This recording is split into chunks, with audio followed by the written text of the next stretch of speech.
We're trying to replicate these, what you'd see as the gypsum. And the different levels of the gypsum. Yes, so we used a shape and we had to give it a thickness of around 20 centimeters, good. And then also we had to raise it from the ground. We had to raise it from the ground with about 580 centimeters. Yes. But remember,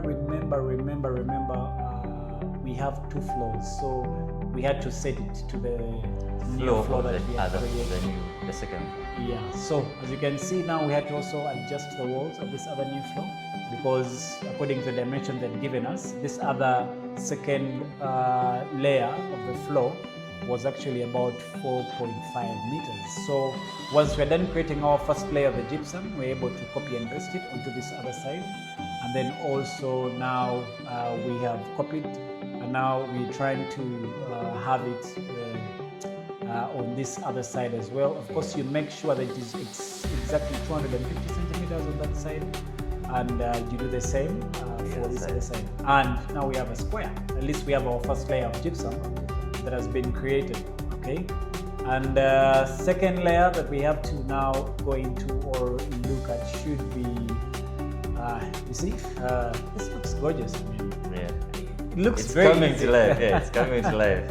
It looks very easy for anyone who is actually trying to design something like this.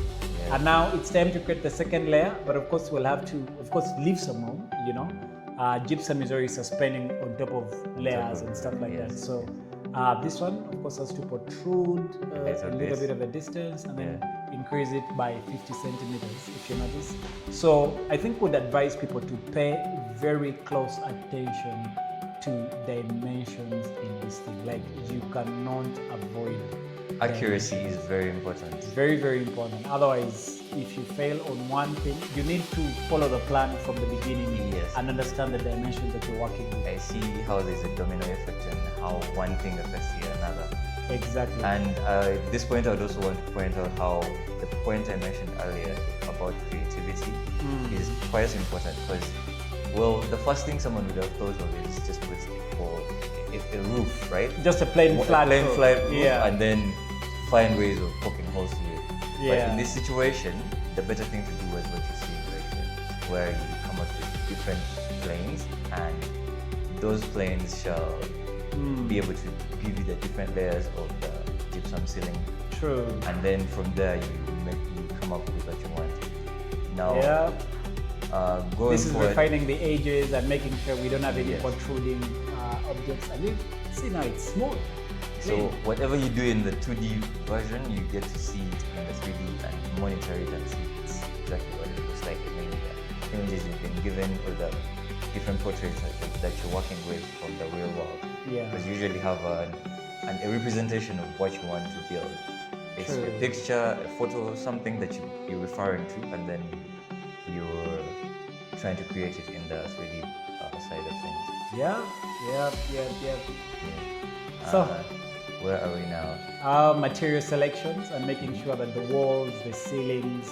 Of course, you see, if you take a very close look at the picture that we have here, that we were given, it's a bit of a very rusty shade of a ceiling that they were used. The choice of colors in this hall weren't the best, but again, they're not the worst.